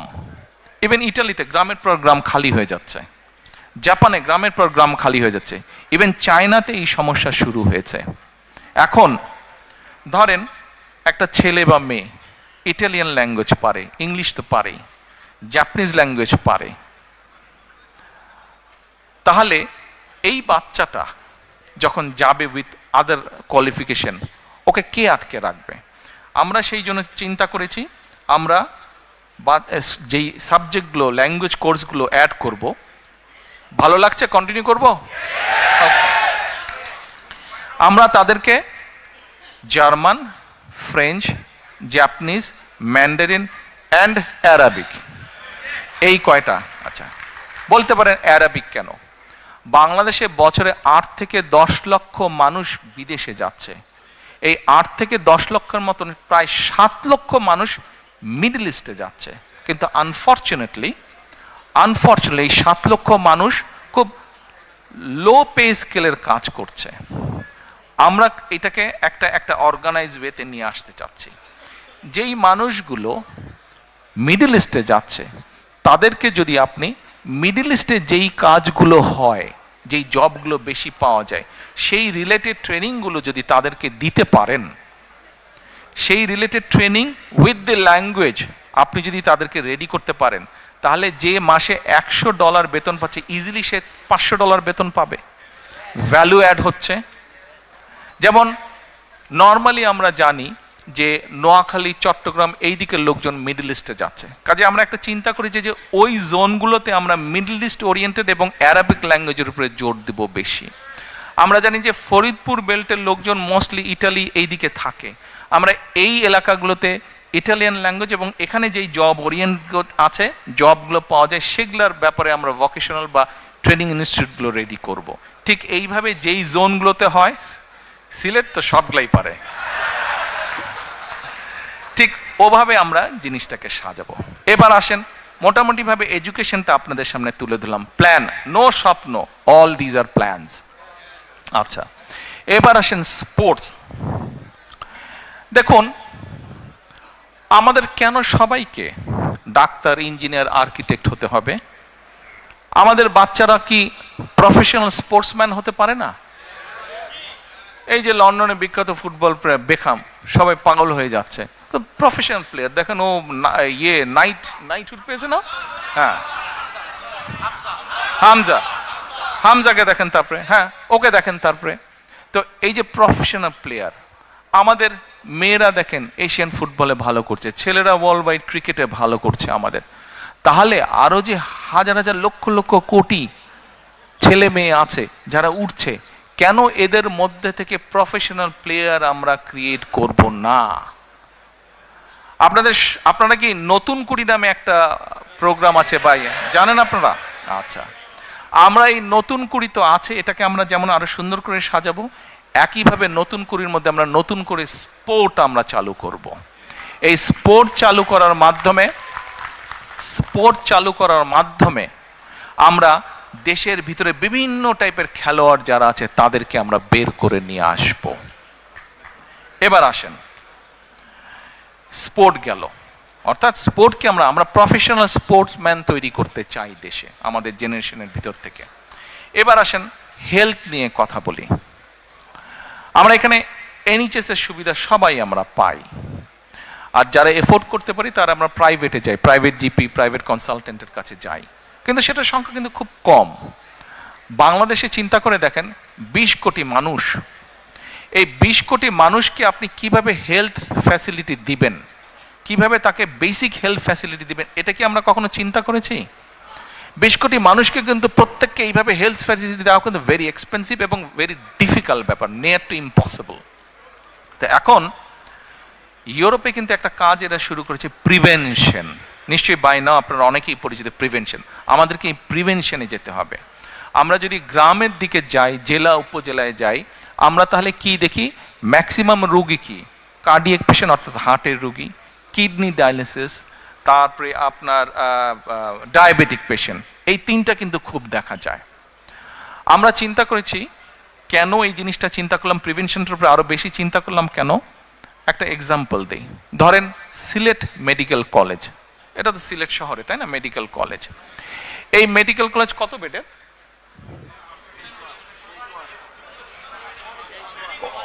হ্যাঁ, ওসমানী মেডিকেল কলেজ কত বেডের? 600 বেডের। আচ্ছা ঠিক আছে, 600 বেডের। আচ্ছা 700, ওকে 700। এই 700 বেড, তার মানে সরকারের পক্ষে পসিবল এইখানে প্রতিদিন 700 বেডের ওষুধ, ডাক্তার, নার্স, ব্যান্ডেজ যাই লাগুক না কোনো 700-এর ক্যাপাসিটি আছে দেবার সরকারের। কিন্তু আপনি একদিন ওই সামনে দাঁড়িয়ে থাকেন, ওখানে 700 না, ওখানে এভরিডে 3000 পেশেন্ট আসে। 3000 পেশেন্ট, অর্থাৎ ধরেন আজকে 16 তারিখ 3000 আসলো, কালকে 17 তারিখ 3000 আসলো, পরশুদিন 18 তারিখ 3000 আসলো। আপনি আজকে 700 নিলেন, তার মানে 3000 3000 3000 পরপর 2 দিন ধরি আমরা 3000 3000 6000। আপনার ক্যাপাসিটি হচ্ছে 700 টু ম্যানেজ ক্যাপাসিটি হচ্ছে 700। আপনি 6000 থেকে আজকের 700 আর কালকের 700 আপনি মাইনাস করেন, ঠিক আছে 7 7 1400 নিলেন, বাকি থাকলো কত থাকলো? আমি অঙ্কে কাঁচা, বলেন কত থাকলো? হ্যাঁ 4400 থাকলো এভরিডে। দেখেন okay whatever it is 4400 4600 থাকলো, তো 4000 থাকলো। তার মানে আপনি every day you go and every day it's adding up. আপনি সামাল দিবেন কিভাবে? Have you thought about it? কিভাবে আপনি সামাল? আপনি চেষ্টা করলেও পারবেন না, চাইলেও পারবেন না। আপনার ডাক্তার, নার্স সবাই টায়ার্ড হয়ে একসময় পড়ে যাবে, পারবেন না, ইউ ক্যানট ম্যানেজ। এটা শুধু ওসমানী মেডিকেল কলেজ না, আপনার 64টি জেলায় 64টা মেডিকেল কলেজের এই অবস্থা। অর্থাৎ যা ইনফ্রাস্ট্রাকচার তার ডাবল ট্রিপল রোগী আসছে। এখন what we have thought to solve the problem, আমরা প্রিভেনশনে যাব। আমরা গ্র্যাজুয়ালি বাংলাদেশে অ্যাবাউট 100,000 হেলথ কেয়ারার আমরা অ্যাপয়েন্ট করব। 100,000 আস্তে আস্তে আস্তে আস্তে এই 100,000 যে হেলথ কেয়ারার আমরা অ্যাপয়েন্ট করবো গ্র্যাজুয়ালি, এদেরকে আমরা ট্রেনিং দিব। এখানে যেরকম জিপিদের ট্রেনিং হয়, অত বড় ট্রেনিং না, কিন্তু বেসিক কতগুলো আমরা ট্রেনিং দিব। এই মানুষগুলো গ্রামে গ্রামে ঘরে ঘরে যাবে। কারো প্রেশার একটু বেড়ে গেছে, কারো ডায়রিয়া হয়েছে, কারো হালকা ওষুধপত্র হয়েছে, এগুলাকে ওরা ম্যানেজ করবে। অ্যাট দ্য সেম টাইম ওরা গিয়ে এই যে ঘরে ঘরে যাবে, ঘরে গিয়ে ওরা মানুষকে, ঘরে যারা মা বোনেরা আছে বিশেষ করে, তাদেরকে তারা কতগুলো অ্যাডভাইস দিবে। কি অ্যাডভাইস দিবে? অ্যাডভাইস দিবে যে কি কি না খেলে, if you don't eat this things তাহলে কার্ডিয়াক প্রবলেম হবে না, if you do not eat this things তাহলে কিডনির প্রবলেম হবে না, if you do not eat this things তাহলে ডায়াবেটিক প্রবলেম হবে না। অর্থাৎ আপনি যদি এইখানে রুগী কমিয়ে ফেলতে পারেন, হসপিটালে যারা যাবে they will get a better service. Yes, it's a long-term program. To get the result of this planning, এটা একটা সময় লাগবে, বাট শুরু তো করতে হবে। আমরা এটা শুরু করতে চাই। আপনারা কি মনে করেন this is a good plan? Thank you. আচ্ছা, আমরা আরেকটা কাজ করতে চাই। এই যে ওসমানী মেডিকেল কলেজ আছে, হয়তো দেখা যাবে আমাদের অনেক লোকেরা নির্বাচনের সময় জোশের ঠালে বক্তৃতা দিয়ে বলবে এই 600 বেডকে আমরা 1200 করে ফেলবো, রাইট? বলে ফেলবে কিন্তু অনেকে যে 600 বেডকে আমরা 1200 করে ফেলবো। It's a very easy thing to say, but it's a very very very difficult thing to do. কারণ আপনি যে 600 বেড করবেন, এটার জন্য সরকারের বিভিন্ন স্টেপস আছে। আপনি যেদিন শুরু করবেন সরকারে যাবার পরে দেখবেন 600 বেড আপনি ওপেন করছেন কবে জানেন? যেদিন রিজাইন করবেন তার আগের দিন আপনি ওপেন করছেন। মানে 5 ইয়ার ইজ গন, 5 বছর নাই, শেষ। মানুষ তো আর সার্ভিস পেল না। সো আমরা এখন চিন্তা করছি যে আমাদের বিভিন্ন ডাটা আমরা কালেক্ট করেছি, এবং গভর্নমেন্টের যে হেলথ ফ্যাসিলিটি স্ট্রাকচার আছে, অ্যাট দ্য সেম টাইম পাশাপাশি যে প্রাইভেট হেলথ ফ্যাসিলিটি স্ট্রাকচার আছে, প্রায় সমান সমান। গভর্নমেন্টের সব বেডগুলো, হসপিটাল বেডগুলোকে এক করলে যত ডাক্তার, বেড, নার্স হয়, প্রাইভেট সেক্টরে মোটামুটি এক। আমরা এখন প্রাইভেট পাবলিক পার্টনারশিপ চালু করতে চাচ্ছি। এখন ইউ ক্যান আস্ক মি যে আচ্ছা ঠিক আছে, এটা কি জিনিস? ওকে, আসেন আপনাকে একটা এক্সাম্পল দিই। ওসমানী মেডিকেল কলেজ, ধরেন ওসমানী মেডিকেল কলেজের যে ডায়ালিসিস, এই যে কিডনি রোগীর যে ডায়ালিসিস করতে হয়, এই ডায়ালিসিস যে মেশিন আছে, আছে না, আছে তো মেশিন, আচ্ছা, তো এই মেশিন আছে, এই মেশিনের ধরেন ক্যাপাসিটি হচ্ছে, সে এক্সাম্পল, মেশিনের ক্যাপাসিটি হচ্ছে এভরি মান্থে 100 জন মানুষকে সে ডায়ালিসিস করতে পারে। বাট আপনার কিউতে 100 জন না, আপনার কিউতে 500 জন, রাইট? ওকে, আমরা এখন যেটা কেয়ার করছি, ঢাকাতে দেশে অনেক প্রাইভেট হসপিটাল আছে, বাট আমি আম্মা যেহেতু এভার কেয়ারে আছেন, আমার ওই একটা নামই মনে থাকে প্রাইভেট হসপিটালের মধ্যে। ধরেন এক্সাম্পল হিসাবে বলছি, ওই এভার কেয়ার হসপিটাল, তাদেরও কিডনি ডায়ালিসিস মেশিন আছে, but that's a private hospital, quite expensive, not everyone can afford that. Okay, আমরা যেটা এরকম ফ্যাসিলিটি যেসব প্রাইভেট হসপিটাল আছে তাদের সাথে আমরা গভর্নমেন্ট একটা কন্ট্রাক্ট করব। আমরা বলবো যে দেখো, we know what is your costing, তুমি তার উপরে প্রফিট হিসেবে, যেহেতু ইয়োর প্রাইভেট, তুমি 5% 10% প্রফিট নিতে পারো। এখন আমার এই যে ওসমানী মেডিকেল কলেজে 500 কিউব 100 জনকে আমি মাসে দিচ্ছি, বাট আরও 400 বাকি যাচ্ছে। ওই 101 থেকে ওর ধরেন এভার কেয়ার হসপিটালে ওর ধরেন যে ইয়ে মেশিনটা আছে, ডায়ালিসিস মেশিনটা, সেখানে they get only say 25 patients, বাকি 75 তার খালি থাকছে। এই যে এখানে যে কিউ হয়েছে, এই কিউ থেকে নিয়ে আমরা 75 পেশেন্ট ওদেরকে দেব, and the cost we will bear. তাতে যেটা হচ্ছে, গ্রামের কৃষক বলেন, স্কুল প্রাইমারি শিক্ষক বলেন, একজন গৃহিণী বলেন, মসজিদের ইমাম সাহেব বলেন, এদের মতন মানুষগুলো এভার কেয়ারের মতন হসপিটালে ট্রিটমেন্ট পাচ্ছে with a very minimum cost, যেই কস্টটা গভর্নমেন্ট বিয়ার করবে। আর সবচেয়ে বড় বেনিফিট হচ্ছে, আপনাকে যে মানুষ ইলেক্ট করে পাঠালো দেশ পরিচালনার জন্য, আপনি 5 ইয়ার্স টাইম নিলেন না তাকে সার্ভিস দেওয়ার জন্য, 3 to 6 মান্থসের মধ্যে আপনি তাকে সার্ভিসটা দিতে পারলেন। তাহলে মানুষগুলো, দেশের সাধারণ মানুষ সার্ভিসটা পাটাপাট কুইক সার্ভিসটা পেল, রাইট? আইডিয়াটা ঠিক আছে না রং আছে? ওকে, আপনারা মনে করেন should we implement this if we ইনশাআল্লাহ গেট দি অপরচুনিটি? কে করবো এরকম? ওর পিছনে বোঝে না, এরা বোঝে নাই, হেলথ পলিসি বোঝে নাই, করবো? আচ্ছা ঠিক আছে, নো আই ওয়ন্ট, বসো। আচ্ছা, না এখানে আমরা কোয়েশ্চেন আনসার করছি না, আমি আমার কতগুলো প্ল্যানিং আপনাদের বলছি। আচ্ছা, কৃষি গেল, হেলথ গেল, এডুকেশন গেল, এবার আসেন একটা বিরাট একটা ইম্পর্টেন্ট ইস্যু আছে, এটা বলে মোটামুটি ভাবে আমি আমার বক্তব্য শেষ করে নিয়ে আসবো, 9টা বাজে, অনেক দূর যেতে হবে অনেককে। আচ্ছা, আরেকটা ভেরি ইম্পর্টেন্ট বিষয় আছে। একটু আগে আমি একটা কথা বলেছি, আমাদের পপুলেশনের বিরাট একটা মেজরিটি অংশ হচ্ছে কি, মেজরিটি অংশ হচ্ছে ইয়াং জেনারেশন, ছেলে হোক মেয়ে হোক, ইয়াং জেনারেশন। এখন আপনি যত গার্মেন্টস করেন, কত গার্মেন্টস করবেন, আপনি কত মিল ফ্যাক্টরি করবেন, সবাইকে তো এখানে চাকরি দিতে পারবেন না, and not everyone is interested to get job in those places, তাই না? মানুষের বিভিন্ন কোয়ালিটি আছে। আমরা এই ইয়াং ছেলে মেয়েদের বিভিন্ন, যেমন ধরেন এইখানে অনেককে দেখলাম একটু আগে, এই যে এখনো চলছে, এই যে ডাইরেক্ট টেলিকাস্ট করছে ফেসবুকে অথবা এতে ডাইরেক্ট করছে, এই যে অনেকগুলো এখানে আছে, চারিদিকে তাকালে দেখো। এখন এদের মধ্যে এই যে যারা করছে, শখে যারা করছে, হ্যাঁ দেখেছি আপনাকে, এদের মধ্যে অনেকে কিন্তু আছে, তাদের অসম্ভব কোয়ালিটি আছে, সে কন্টেন্ট মেকিং, অনেক ইয়াং ছেলে মেয়ে আছে কন্টেন্ট মেকিং, কিন্তু কন্টেন্ট মেকিং এর প্রপার পলিসি আমাদের দেশে নাই, কন্টেন্ট মেকিং এর প্রপার পলিসি নাই। এখন আমরা যদি সেই পলিসিগুলো কি কি হবে, আমরা যারা করে তাদের সাথে কথা বলছি, তারা ওই স্ট্রাকচারটা তৈরি করছে। অ্যাট দ্য সেম টাইম এই কন্টেন্টটা সে হয়তো এখন ছেড়ে দিচ্ছে, যখন অনলাইনে হয়তো $50 পাচ্ছে, সে 20 পাউন্ড সে পাচ্ছে, কিন্তু সেই 20 পাউন্ডটা আবার বিভিন্ন যে ইন্টারন্যাশনাল যেটা ফাইন্যান্স ট্রান্সফারের যে মিডিয়া, সেটাও নাই, ফলে সে ডাইরেক্ট পাচ্ছে না। তার হয়তো বন্ধু বান্ধব লন্ডনে আছে, সে তার অ্যাকাউন্টে দিচ্ছে, ওখান থেকে আবার তাকে দেশে দিচ্ছে, এটাই হচ্ছে কিন্তু ফ্যাক্ট।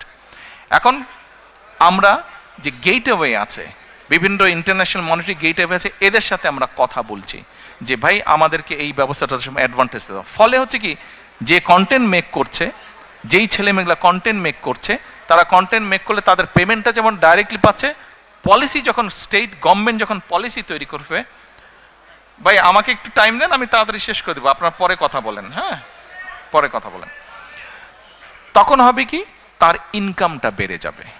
তারপরে আসেন, আমাদের অনেক ইয়াং ছেলে মেয়ে আছে, তাদেরকে আমরা যেটাকে ডাটা বলি বাংলাদেশি খুব সেটাকে এমবি বলে ডাটাটাকে।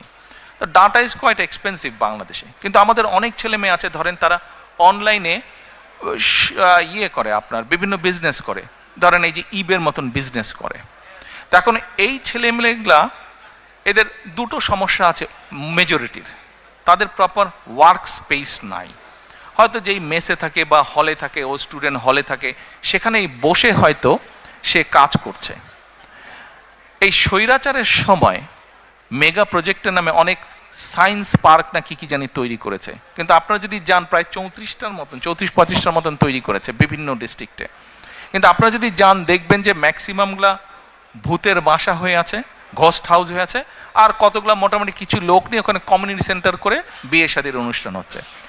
আমরা চাচ্ছি এগুলাকে কনভার্ট করে এইসব জায়গায় আমরা ফ্রি ওয়াইফাইয়ের ব্যবস্থা করব, এবং ওই যে ছেলেমেয়েরা যারা কাজ করছে এদেরকে ধরেন 2 বন্ধু মিলে কাজ করছে, 3 বন্ধু মিলে কাজ করছে, বা একজন কাজ করছে, ওদেরকে আমরা ওখানে ছোট ছোট ওয়ার্ক স্পেস দিব। ফলে ওর নিজের কোম্পানি তৈরি করবে। ও অনলাইনে সেটা ডাটা প্রসেসিং হতে পারে, সেটা ডিজাইনিংয়ের কাজ হতে পারে, সেটা কন্টেন্ট মেকিং হতে পারে, সেটা অনেক ধরনের কাজ হতে পারে। এই স্পেসগুলো আমরা তাদের জন্য তৈরি করব। এর বাইরে আমরা আরেকটা প্ল্যানিং করেছি, ওই যে বললাম ডাটা অনেক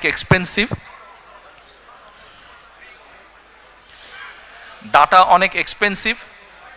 আমরা কতগুলো ইম্পর্টেন্ট জায়গাতে পাবলিক প্লেসে, ইউনিভার্সিটির হল, ইউনিভার্সিটির লাইব্রেরি, কলেজের লাইব্রেরি, বিভিন্ন পাবলিক ইম্পর্টেন্ট স্পেস, তারপরে একটু ভালো ভালো ডিস্ট্রিক্ট টাউনে ভালো ভালো ক্যাফেটেরিয়া আছে, এইসব জায়গাতে আমরা 1 ঘন্টা থেকে 1.5 ঘন্টার জন্য আমরা ওয়াইফাই ফ্রি করে দিব। আপনারা যখন ওয়েস্টফিল্ডে যখন যান, ওয়েস্টফিল্ডে গিয়েই কিন্তু অনেকে কি করে তাড়াতাড়ি ওয়েস্টফিল্ডের ওয়াইফাইয়ের সাথে কানেক্ট করে নেন আপনারা, কিন্তু ওখানে একটা সিস্টেম আছে, আপনাকে ইমেল অ্যাড্রেস দিতে হবে, নাম দিতে হবে, কতগুলো ফর্মালিটিস আছে। এই ফর্মালিটিসগুলো ওখানেও থাকবে সাথে। এখন কোনো কিছু তো নাথিং ইজ ফ্রি, তাই না? Nothing is free. এখন ওই যে ওখানে যে ইন্টারনেটটা সার্ভিস হবে, ওখানে যে থাকবে, ওটা তো একটা খরচ আছে। খরচটা কিভাবে হবে? আমরা বিভিন্ন বিজনেস হাউসের সাথে কথা বলবো, যারা বিভিন্ন রকম প্রোডাক্ট বানায়, কমোডিটি প্রোডাক্ট, তাদেরকে বলবো যে ভাই তোমরা এটাতে অ্যাড দিবা কিনা। অ্যাড দিবে, কাজেই যে লগ ইন করবে তাকে হয়তো 1 মিনিটের জন্য একটা অ্যাড দেখতে হবে। অ্যাডটা হয়ে গেল, তারপরে he or she can start doing their jobs. এর বাইরে বিভিন্ন রকম ভোকেশনাল ইনস্টিটিউট, বিভিন্ন রকম টেকনিক্যাল ইনস্টিটিউট, যেমন আমাদের দেশে আপনি যদি যান ব্লাড নিবে এরকম টেকনিশিয়ানের অভাব আছে। এই যে আমরা প্রায় শুনি যে ফিলিপাইন থেকে নার্স যাচ্ছে, কেরালা থেকে নার্স যাচ্ছে, তা আমাদের মেয়েরা, আমাদের ছেলেরা কেন পারবে না? কিন্তু প্রপার ইনস্টিটিউশনগুলো এখনো গড়ে ওঠে নাই। আমরা এই টাইপের ইনস্টিটিউশনগুলো আমরা আস্তে আস্তে গড়ে তুলতে চাই। এইভাবে আমরা জব ক্রিয়েট করতে চাই, এইভাবে জব ক্রিয়েট, যাতে করে আমাদের ভবিষ্যৎ ছেলেমেয়েরা একটা ডিগনিফাইড লাইফ নিয়ে ডিসেন্টভাবে যাতে তারা বেঁচে থাকতে পারে। প্রিয় ভাই বোনেরা, আপনাদের সামনে সংক্ষেপে আমি আমার কতগুলা পরিকল্পনা তুলে ধরলাম।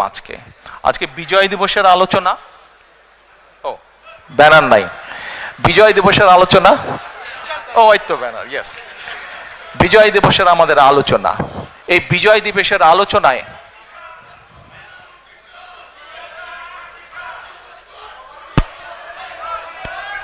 এক মিনিট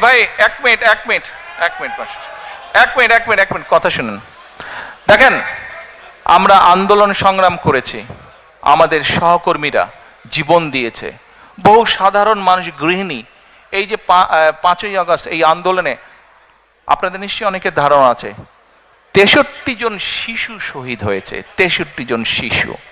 কাজে এই যে 5ই আগস্ট আমরা আমাদের পূর্ণ স্বাধীনতা বলেন, বা আমাদের যে এই সুযোগটা আমরা পেয়েছি, এই সুযোগটা কিন্তু সামনে যে নির্বাচনটা, এই নির্বাচনটা কিন্তু শুধুমাত্র, এই সুযোগটা, এই যে নির্বাচনের সুযোগটা, এটা কিন্তু কোনো এক্সপেরিমেন্ট অথবা এক্সপেরিয়েন্সের সুযোগ না। কিন্তু আগামী যে সময়টা আসছে এটা কিন্তু একটা পরিবর্তনের সুযোগ। আমরা যদি এইবার দেশটাকে পরিবর্তন করতে পারি তাহলে আমরা এগিয়ে যাব। প্রিয় সহকর্মীবৃন্দ, ফোনটা তো প্রথমেই তো বলেছে, প্রথমেই বলেছে। শোনেন শোনেন, আপনারা প্রবাসে আছেন, প্রবাসীদের কাছে প্রথমেই আমি কৃতজ্ঞতা প্রকাশ করেছি। আমাদের যে স্বৈরাচারের বিরুদ্ধে আন্দোলন, এই আন্দোলনে প্রবাস থেকে বহু প্রবাসী বিভিন্নভাবে সহযোগিতা করেছেন। এই আন্দোলন সফলতার পিছনে প্রবাসীদের একটি বিশাল ভূমিকা রয়েছে, প্রবাসীদের একটি বিশাল ভূমিকা রয়েছে। কাজেই প্রবাসীদের অবদানকে কোনোভাবে আমরা খাটো করে দেখতে পারি না। কিন্তু কিন্তু আপনাদের সামনে আমি যেই পরিকল্পনাগুলো তুলে ধরেছি, আমাদেরকে আগে কাজ শুরু করতে হবে। আমরা যদি কাজ শুরু করতে না পারি এবং আমরা যদি সকলের দাবি উপস্থাপন করতে থাকি, তাহলে কিন্তু একটা ইনডিসিপ্লিন তৈরি হবে, ফলে আমরা কিন্তু আমাদের কাঙ্ক্ষিত লক্ষ্যে পৌঁছতে পারবো না। এই মুহূর্তে একটু আগে যেই কথাটা আমি বলেছি, প্রিয় ভাই বোনেরা, একটু আগে যেই কথাটি আমি বলেছি, সেই কথাটি হচ্ছে যে এই আগামী নির্বাচন কিন্তু কোনো এক্সপেরিয়েন্সের বিষয় না, এক্সপেরিমেন্টের বিষয় না। এই সুযোগটা আমাদের কাজে লাগাতে হবে, এইটিকে সদ্ব্যবহার করতে হবে। আপনাদের সকলকে, প্রবাসীরা যেরকম আন্দোলনকে গড়ে তুলেছেন বিভিন্ন সাহায্য সহযোগিতার মাধ্যমে, একইভাবে প্রবাসীদের সামনে এখন বিশাল দায়িত্ব হচ্ছে যে সঠিক দলকে নির্বাচিত করতে সহযোগিতা করা। যেই দল সঠিক পরিকল্পনা নিয়ে আগামী দিনে দেশকে গড়ে তুলতে সক্ষম হবে, যেই দল আগামী দিনে সঠিকভাবে বাংলাদেশকে সামনে নিয়ে যেতে হবে। আমরা যদি সকলে ঐক্যবদ্ধ থাকি, আমরা যদি সকলে একসাথে থাকি, দয়া করে একটু বসবেন, একটা জিনিস দেখাবো আপনাদেরকে। দয়া করে একটু কষ্ট করে বসবেন, আর 10 মিনিট, তারপরে সেরে দেবো। 10 মিনিট, অনলি 10 মিনিটস। তুমি এরকম পাগল করো কেন? বসুন। আমরা যদি একসাথে থাকি, ঐক্যবদ্ধভাবে থাকি, তাহলে আমাদের এই প্রিয় মাতৃভূমিকে কিন্তু আমরা সঠিক ডাইরেকশনে নিতে পারবো। প্রিয় ভাই বোনেরা, আপনারা দেখেছেন, আমি কিন্তু 1 বছর আগে বলেছিলাম, দেখুন আপনারা যারা, আপনাদের এই কথাগুলো শুনতে হবে। যদি কথাগুলো না শুনেন, এই ছবি কিন্তু কোনো লাভ হবে না। দয়া করে কথাগুলো শুনুন, দয়া করে কথাগুলো শুনুন, কথাগুলো না শুনলে কিন্তু লাভ হবে না। আমি 1 বছর আগে আপনাদেরকে বলেছিলাম যে সামনে কিন্তু আমাদের কঠিন সময়, ষড়যন্ত্র থেমে নেই, এবং এই নির্বাচনও কিন্তু খুব সহজ নয়। আপনারা অনেকেই কিন্তু ব্যাপারটা এখন বুঝতে পারছেন। 1 বছর আগে যা বলেছিলাম সেটা কিন্তু হচ্ছে এখন। আমি আবারও বলছি, সামনের সময় কিন্তু খুব সুবিধার না, কাজেই সকলকে ঐক্যবদ্ধ থাকতে হবে। ঐক্যবদ্ধ থাকতে পারবেন? ঐক্যবদ্ধ থাকতে পারলেই আমরা আমাদের এই যে পরিকল্পনা বললাম, সফল করতে পারবো। ঐক্যবদ্ধ থাকলেই আমরা আমাদের প্রত্যাশিত বাংলাদেশকে গড়ে তুলতে পারবো। ঐক্যবদ্ধ থাকলেই আমরা বাংলাদেশের জবাবদিহিমূলক ব্যবস্থা গড়ে তুলতে পারবো। এই ব্রিটেনে যে আপনারা আছেন, এই দেশের জবাবদিহিমূলক ব্যবস্থা আছে বলেই এই দেশের মানুষ তার ন্যায্যতা থেকে বঞ্চিত হয় না, ন্যায্যতা থেকে বঞ্চিত হয় না। বাংলাদেশের মানুষ বহু যুগ ধরে তাদের ন্যায্যতা থেকে বঞ্চিত হয়েছে। কাজে আসুন, বাংলাদেশের মানুষের ন্যায্য অধিকার যদি ফিরিয়ে দিতে হয়, যে কোনো মূল্যে আমাদেরকে কি করতে হবে? ঐক্যবদ্ধ থাকতে হবে। ঐক্যবদ্ধ না থাকার কোনোই বিকল্প নেই আমাদের। United we stand, divided we fall. কাজে এই কথাটি আমাদের সকলকে মনে রাখতে হবে। এখন প্রিয় ভাই বোনেরা, আপনাদেরকে আমি ছোট্ট 2 মিনিটের মধ্যে 1 মিনিটের একটা ভিডিও দেখাতে চাই। কে কে ভিডিওটা দেখতে চান না হাত তুলেন। কারা দেখতে চান না? কারা দেখতে চান না হাত তুলেন। আর কারা দেখতে চান? ধন্যবাদ। কিন্তু দেখতে হলে একদম কোয়াইট হতে হবে, একদম কোয়াইট হতে হবে দেখতে হলে। এ ভাই, অন মাই রাইট সাইড, আপনারা বসেন, দয়া করে আপনারা বসেন। আপনারা সবাই দেখতে, আমার ডান সাইডে যারা আছেন, সামনে যারা আছেন, আপনারা দেখতে অনেক সুন্দর, অনেক ছবি উঠেছে। এখন বসেন, দয়া করে এখন বসেন। আপনাদেরকে আমি যে ভিডিওটি আপনাদেরকে যে ভিডিওটি আমি দেখাবো, এতক্ষণ গত আধা ঘন্টা যাবত আমি যেই কথাগুলো আপনাদেরকে বললাম 1 মিনিটের সেই আছে। আজকে এই ভিডিওটি দেখার পরে যদি আপনারা ভিডিওটির অর্থ বুঝতে পারেন, তাহলে আমি বুঝে নেব যারা কষ্ট করে আজকে এখানে এসেছেন তাদের আশাটা এখানে সফল হয়েছে। এই ভিডিওটি দেখে যদি এর অর্থ আপনারা বুঝতে পারেন, তাহলে আমি বুঝবো আগামীর প্রত্যাশিত বাংলাদেশ গড়ে তোলার জন্য আপনারা শপথবদ্ধ। আর যদি বুঝতে না পারেন, দুর্ভাগ্যজনক ব্যাপার। এখন আমি আমার বক্তব্য শেষ করব, তবে বক্তব্য শেষ করার আগে এবং ভিডিওটি দেখানোর আগে আপনাদের সকলকে আমি একটি বিনীত অনুরোধ করতে চাই। করব? সত্যি? আচ্ছা, কি সেই বিনীত অনুরোধ? প্রিয় ভাই বোনেরা, আপনাদের সাথে আমি 18 বছর ছিলাম। বিভিন্ন সময়ে বিভিন্ন অনুষ্ঠানে অনেক মানুষের সাথে দেখা হয়েছে। আপনাদের সাথে বহু স্মৃতি আমার রয়ে গিয়েছে। আপনাদের সাথে বহু দুঃখ কষ্ট আমি শেয়ার করেছি। আপনারা বিভিন্ন সময় আমার বক্তব্যের শুরুতেই বলেছি, যুক্তরাজ্য সহ বিভিন্ন দেশের প্রবাসী, বিশেষ করে যারা জাতীয়তাবাদী বাংলাদেশি জাতীয়তাবাদের রাজনীতিতে বিশ্বাস করেন, আপনারা বহু মানুষ বিভিন্ন সময় আমার পরিবারের দলের বিপদের সময় আমাকে মানসিকভাবে সাহস দিয়েছেন, সহযোগিতা করেছেন, সমর্থন জুগিয়েছেন। আজকে বিশেষ করে লন্ডনে যারা আছেন, বিশেষ করে তোমরা যারা ইয়াং আছো, ছবি তোলার জন্য পাগল হয়ে যাচ্ছ, প্রত্যেকের কাছে আমার একটি অনুরোধ, 25 তারিখে ইনশাআল্লাহ আপনাদের দয়া আল্লাহর রহমতে আমি দেশে ফিরে যাব। কিন্তু এখানে উপস্থিত, এই ঘরে উপস্থিত প্রত্যেকটি মানুষের কাছে আমার অনুরোধ, দয়া করে কেউ আপনারা এয়ারপোর্টে সেদিন যাবেন না। দয়া করে কেউ আপনারা এয়ারপোর্টে যাবেন না আপনারা। কারণ এয়ারপোর্টে গেলে একটি হট্টগোল তৈরি হবে এবং মানুষ জানবে যে এরা সব বাংলাদেশি, এবং দেশের সুনাম নষ্ট হবে, দলের সুনাম নষ্ট হবে। যারা এয়ারপোর্টে যাবেন না, যারা সেদিন এয়ারপোর্টে যাবেন না, আমার আজকের এই অনুরোধ যারা রাখবেন, আমি ধরে নিব তারা দল এবং সর্বোপরি দেশের সম্মানের প্রতি মর্যাদা রাখবেন। আর আমার মানা করা সত্ত্বেও, আমার অনুরোধ করার পরেও যারা যাবেন, আমি ধরে নিতে বাধ্য হব যারা ব্যক্তিগত স্বার্থের জন্য সেখানে গিয়েছেন। কাজেই আপনাদের কাছে বিনীত অনুরোধ রেখে আমার বক্তব্য শেষ করছি।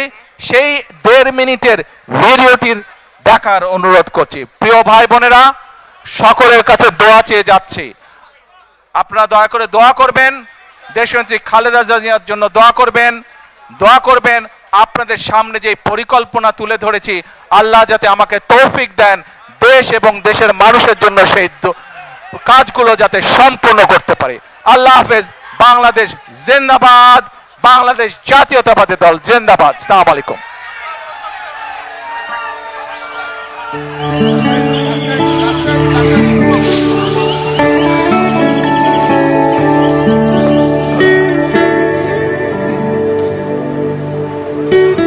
কিভাবে হলো?